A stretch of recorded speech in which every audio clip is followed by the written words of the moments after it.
Let's see. What's your overall of the film? What parts worked for you and what parts didn't? And what rating would you give the film? Well, I already gave it a rating. I've really kind of answered this, I think, over the course of this video. I thought it was a great movie for what it was. It was fantastic. I really enjoyed it, and I would highly suggest that people go see it. Do you think Hugh Jackman is getting old to play the role of Wolverine? Yeah, Hugh Jackman, he's a great Wolverine, don't get me wrong. He's taller than Wolverine is really supposed to be, and he's not nearly as bulky as Wolverine is supposed to be. But he plays a great Wolverine in terms of the character, in terms of his spurts of violence and his rage and his really kind of devil-may-care attitude. I think that Hugh Jackman is a great Wolverine character, not to mention that he was absolutely ripped for this movie. God, Nevin, that guy got in great shape for this role. Let's see.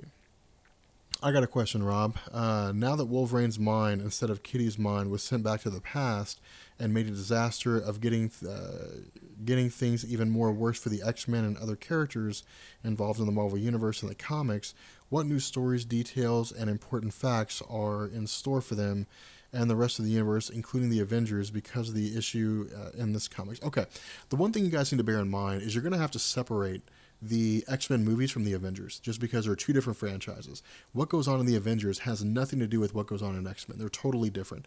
Now, if what you're doing is asking about the comics, that this comic came out a long time ago, and so any ramifications this could have had for the Avengers and Marvel Comics would have already played out by now.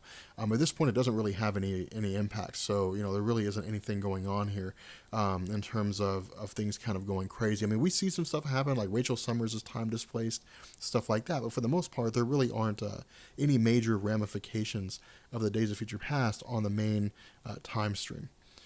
Let's see. As this is an alternate universe, Days of Future Past, what happened in the universe that Wolverine appears at the end? What alternate universe is that? Um, I'm not really sure how you're asking. What universe is it that Wolverine appears in the end? Um, if you're talking about when he says that he woke up from drowning and he has the metal and everything sticking out of him and he wakes up and he's going through the Xavier mansion and he sees Professor Xavier and everything, that's the mainstream Marvel universe. That is the main continuity. That's the Earth 616 Marvel universe. It's not alternate. That's the main timeline. And there's a dog barking outside my house. My neighbors have an obnoxious dog. But let's see. Spoilers. Why do you think Wolverine couldn't remember anything after he drowned? Also, do you think his claws were still bone at the end since Mystique took over Bill Stryker during his rescue? Other than that, I truly like this movie and also love your vids. I appreciate that. All right. So here's the deal. As I understand it, the claw. I don't know. I don't think he showed his claws when he woke up. Not that I'm aware of. When he woke up and he was walking through the Xavier mansion, I don't remember him showing his claws. So, to my knowledge, he still has adamantium.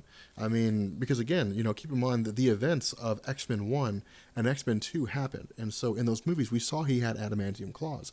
So to my knowledge, he still has adamantium. And so William Stryker did perform the experiment on him, and he was part of the Weapon X program, and adamantium was bonded to his bones. So I don't really see where this would change at all, I guess. I hope I'm answering that correctly. I don't really see where this would differentiate, where, he wouldn't have adamantium. I mean, I don't see how that would happen. Let's see. What does that say? Oh yeah, was a clip at the end of the movie for Apocalypse? Yes, that was for Apocalypse. Did you like how Wolverine went into the past in the movie while Kitty Pryde did in the comic? No, I mean, I answered this already, but no, I didn't. I thought that Ellen Page was a great Kitty Pryde, and I think she should have been the one to go back into the comics. Or go back in the film. I think that it should have been like Xavier, the center mind of the past, or something like that. Do you think the character in the opening shot with the scar was a nod to the character Cable? No, I don't think he was a nod to Cable. Do you think the movie did justice to the comic book? Yeah, I mean, relatively speaking, because the one thing you got to bear in mind here is that when Fox makes a movie about Marvel characters, when they make a movie about the X-Men, they have to make the movie in such a way that, one, people who don't know anything about the X-Men can watch the movie and know exactly what's going on. And two, it's got to be entertaining, and it's got to include elements of the comic so that people who know about the comic, can appreciate it, and so that when it's called X-Men Days of Future Past, that it's actually about the Days of Future Past. So, to me, I think they did a great job. I think they did a really good job, staying true to the comics, based on the idea of having to create the comic-based movie in a way to where it could appeal to people who had never read the comic. Let's see. What mutants or mutates do you want to see in the following X-Men movies, other than Deadpool? Because everyone wants to see him. Everyone wants to see Deadpool.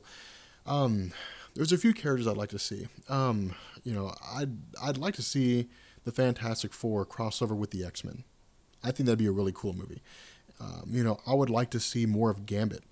I would like to see, a more violent version of Sabretooth. I'd like to see Daken, the son of Wolverine. I would like to see more McTaggart as the actual mutant genetic researcher as opposed to an FBI agent. I'd like to see the Stepford Cuckoos, the daughters of Emma Frost. I would like to see Jean Grey as the Phoenix Force proper. I would like to see the Hellfire Club. There's a lot of characters I'd love to see in any of the upcoming X-Men films. Now, whether we'll actually see them or not, I don't really know, especially when you start getting into the territory of the Hellfire Club and Emma Frost when she has children and so on and so forth. Do you like the X-Men movie to be about the past, young Magneto and Xavier, or future, Picard and Gandalf? I like the past. I really think that James McAvoy and Michael Fassbender play great characters. I really enjoy them.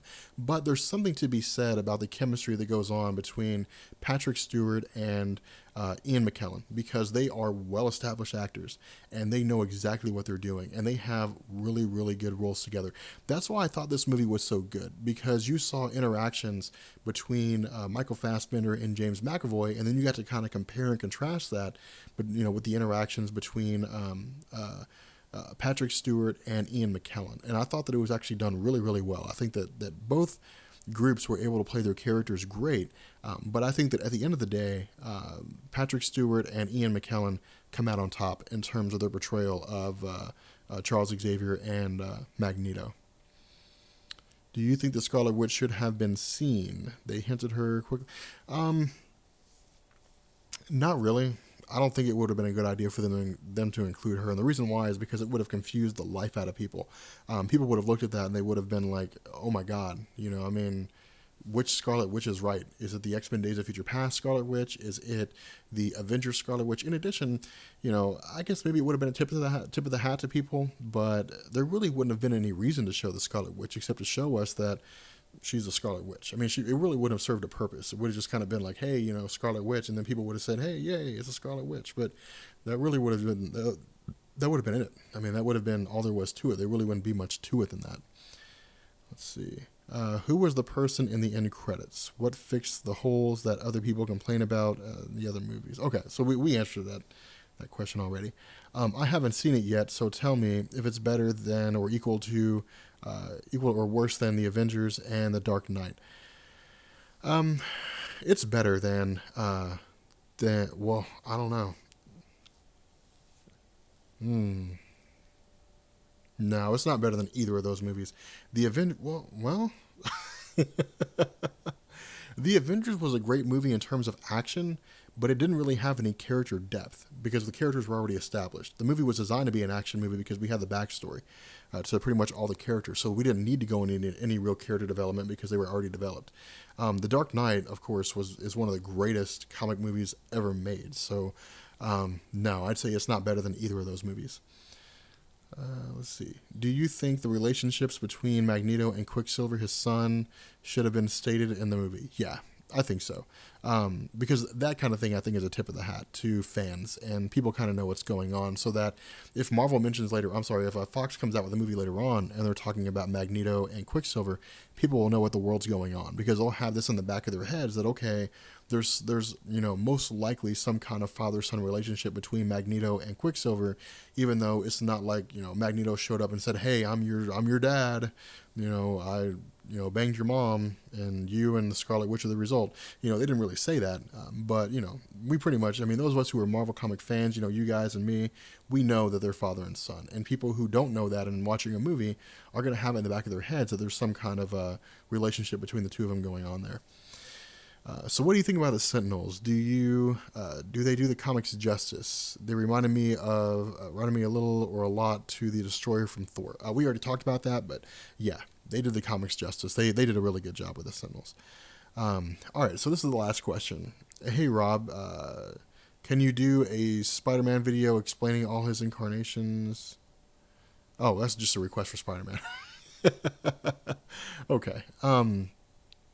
So yeah, overall, I thought the movie was really, really good. It was really enjoyable. If you're on the fence about it, go see it. Don't go buy a ticket and go see it, because it was a great movie. It was really enjoyable. It was really interesting. It was really exciting, and it is by far the best X-Men movie that's been released, which, in my mind, actually isn't very hard to beat, with the exception of X-Men First Class. But it was a great movie. It was a great story, and it was a great experience. So, with that being said, I hope you guys enjoyed this Q&A. I'm sorry for, again, if it was a little bit bumpy. I haven't really done this kind of thing before, but let me know if you guys like this kind of format. Because if you do, then with future movies we'll do the same thing. We'll just kind of keep this trend going when we talk about movies whenever they come out. So, with that being said, I will catch you guys later. Peace.